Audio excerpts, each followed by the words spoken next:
If you're new to America, take a breath. Take a deep breath. You're not alone in this. Because a lot of people think being ignored at work means you're not good enough. But that's not always true. Sometimes it's something way more subtle. Hmm. Yeah, I've seen that. Like people are capable, but somehow they just don't get heard. Exactly. And today, we're going to unpack something that most people don't even realize they're doing.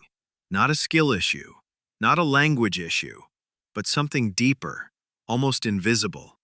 So let me tell you about this guy, Daniel. Super smart, quiet, just moved to the US for a tech job. First few weeks, he's excited, prepared. He writes notes before every meeting. And then, the first team meeting happens. He waits, listens, tries to find the right moment. Finally, he jumps in. He says something like, maybe we can consider adjusting the timeline to reduce pressure on QA. Silence. Not rude silence, just no response. The meeting moves on. Oof. That's painful. Like not even rejected, just ignored. Yeah. And at first, he tells himself, okay, maybe it wasn't a good idea. Next meeting. He tries again, this time more careful. I think maybe we could explore a different approach. Same thing. Nothing.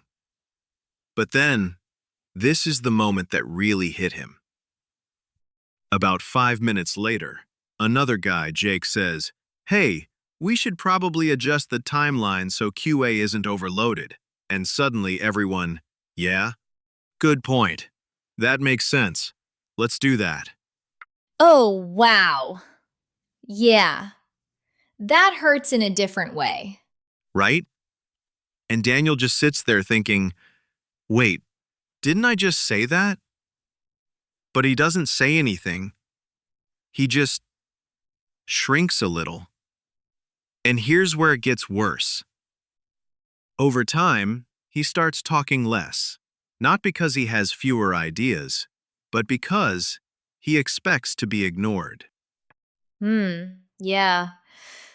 That shift, that's when it really starts affecting confidence, right? Exactly. He starts second-guessing everything. Maybe my English isn't clear. Maybe my ideas aren't valuable. Maybe I just don't belong here. And the crazy part? His manager later tells him during a one-on-one, I'd love to hear more from you in meetings. That's almost ironic. Like they want him to speak, but don't realize what's happening. Exactly. And Daniel's sitting there like, what do you mean?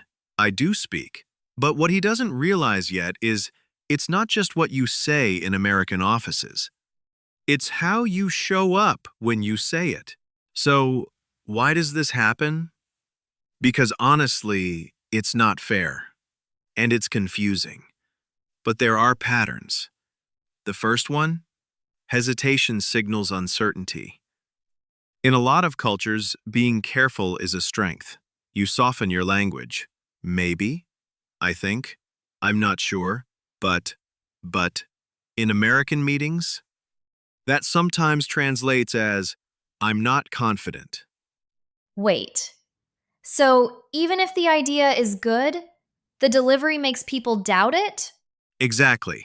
It's not logical, but it's real.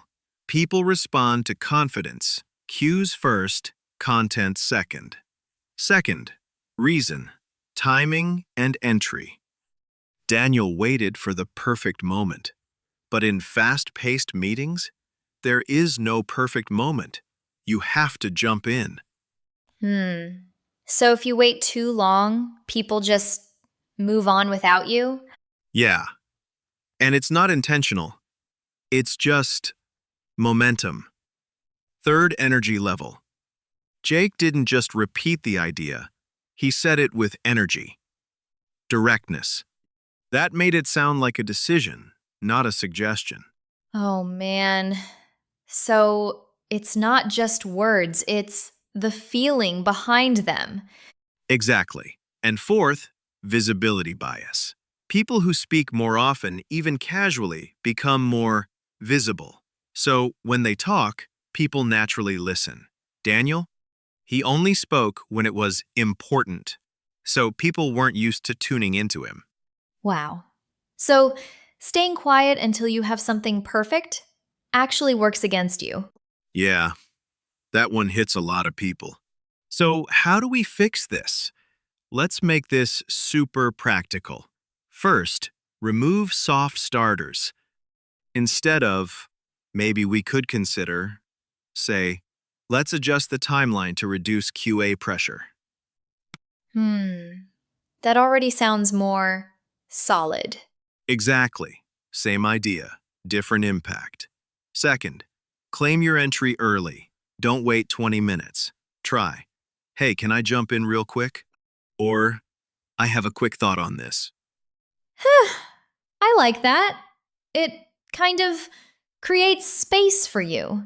Yeah, you're signaling, I'm part of this conversation. Third, anchor your idea clearly. Start with the conclusion. Here's what I recommend: shift the timeline by 1 week. Then explain. Wait, so conclusion first, not explanation first. Exactly. That's very American communication style. Fourth, use stronger tone, not louder voice. You don't need to shout, just avoid rising intonation like a question. Instead of, we could move the deadline, say, we should move the deadline. Oh, that subtle difference actually changes everything. It really does. Fifth, repeat your idea if needed. If someone says your idea later, jump in. Yeah, that's what I was suggesting earlier. Glad we're aligned. Oof, that sounds scary to do. Yeah, but it's powerful. You're not stealing, you're claiming. Let's do a quick exercise. Imagine you're in a meeting.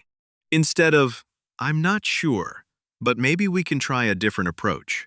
Say, let's try a different approach here. Pause, then explain.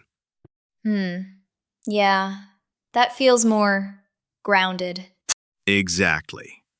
Second exercise. Practice interrupting politely. I want to add something here. Can I build on that? Oh man. Interrupting still feels uncomfortable though. Yeah, same. But in US offices, it's often seen as engagement, not rudeness. Third, record yourself. Listen for maybe. I think rising tone. That might be a little painful. Yeah, but super effective. Now here's the upgrade.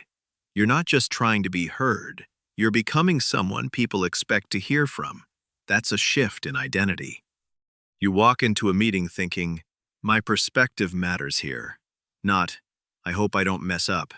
Hmm, yeah. That feels like a deeper change, not just technique. Exactly. Because once you believe your voice belongs, your behavior naturally follows. Let's be a little more honest. Sometimes, being ignored at work doesn't just hurt professionally. It feels personal. Like you're invisible. Like you don't matter. Yeah, that feeling sticks longer than the meeting itself. It does. And if you're an immigrant or non-native speaker, it can hit even harder because you start connecting it to your identity. But here's the truth. It's not about your worth. It's about signals. And signals can be changed. Culturally, American workplaces reward clarity, speed, and confidence, not perfection, not politeness to the point of silence. So if you're coming from a culture where listening is respect, you might accidentally become invisible. Yeah, that's a tough adjustment. You're doing the right thing, but it doesn't work the same way. Exactly. So you're not wrong. You're just in a different system. So here's something to think about. Have you ever held back an idea and then watched someone else get credit for it? Have you ever walked out of a meeting thinking, I should have said something differently? Yeah, I think a lot of people are nodding right now. Yeah, if that's you, try just one thing this week. Speak a little earlier, a little clearer, and just notice what changes. You don't need to become loud. You don't need to become someone else. You just need to adjust how your voice shows up, because it already deserves to be heard. Yeah. And once people start hearing you, it kind of builds from there. Exactly. And that first moment when someone finally says, "Yeah, that's a good point," it hits different, in a good way. And trust me, that moment is coming.